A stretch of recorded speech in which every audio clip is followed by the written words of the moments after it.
ایک گاؤں میں ٹنٹنی چڑیا رہتی تھی۔ اس نے اپنے لیے ایک زبردست گھر بنایا تھا جو سردی کے سمے ان میں رہتی تھی، اور ان کی زندگی بہت ہی زبردست جا رہی تھی۔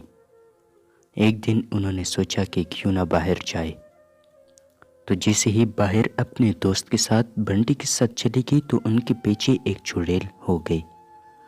چڑیل نے اسے کہا، میں کسی بھی سمے تم دونوں کو یہاں پر نہیں دیکھنا چاہتی، اس لیے ابھی میں تم دونوں کو چھوڑ رہی ہوں، آئندہ میں کسی کو یہاں پر جنگل میں نہیں دیکھ سکتی۔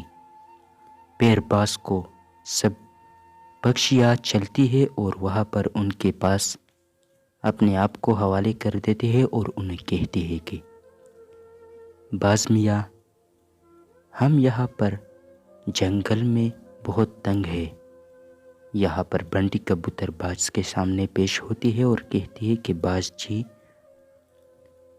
جنگل میں ایک چڑیل نمودار ہوئی ہے جو ہر کسی کو پریشان کر دیتی ہے، اور انہیں کہتی ہے کہ یہاں پر دوبارہ نظر مت آنا،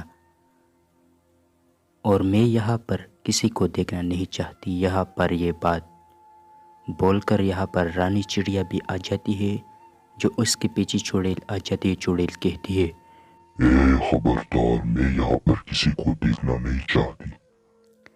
پھر صبح ہوتی ہی باز ایک ایک پکشی کے پاس جا کر انہیں خبردار کر دیتا ہے کہ جنگل کے حالات کچھ ٹھیک نہیں ہے، اس لیے آپ سب لوگوں نے مل کر میرے ساتھ چڑیل کا مقابلہ کرنا ہوگا۔ یہاں پر چڑیل انہیں یہ بات سن کر واپس آتی ہے، تم سب میرے مقابلے کے لائق نہیں، میں کسی کو جنگل میں نہیں دیکھ سکتا۔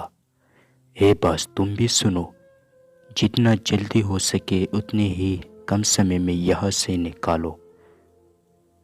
تو باز یہ خبر سن کر سب پکشیوں کو اپنے گھر میں بلاتا ہے اور سب کو خبردار کر دیتا ہے، دیکھو، چڑیل جنگل میں کسی کو نہیں چھوڑتا، اس لیے ہمیں سب سے پہلے ہی جنگل سے نکالنا ہوگا، کیونکہ چڑیل بہت ظالم ہے اور مجھے پتا ہے وہ کسی کو بھی نہیں چھوڑے گا، اس لیے سب کو مل کر ان کا مقابلہ کرنا ہوگا، تبھی ہم جیت پائیں گے، نہیں تو ہم ایک ایک مر کر رہیں گے۔ جیسے ہی یہ باتیں کرتا ہے تو رات ہو جاتی ہے۔ رات کے سمے ایک ایک پرندہ گاؤں کی کنویں میں آ جاتی ہے اور وہاں سے پانی پی کر واپس جاتے ہیں، کیونکہ پانی کا تکلیف تھا جنگل میں، اس لیے سب لوگوں نے جنگل کی کنویں سے پانی پینے کے لیے رات کے وقت سب آ رہے تھے۔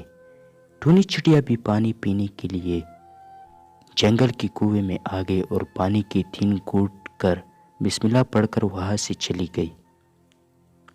چلنے کے بعد چڑیل بھی کنویں میں آ گئی اور کہتی ہے، یہاں تو کوئی نہیں، اگر میں نے یہاں پر کسی کو دیکھا تو میں انہیں کچا چبا ڈالوں گی۔ پھر باز پیچھے سے آتا ہے اور حملہ کر دیتا ہے اور چڑیل کو وہاں پر ہی مار کر دیتے ہیں۔ دوستو، تو یہاں پر میں آپ کو بتاتا چلوں کہ یہ بات سچ ہے کہ اتفاق میں برکت ہے، اس لیے چڑیل مر گئی۔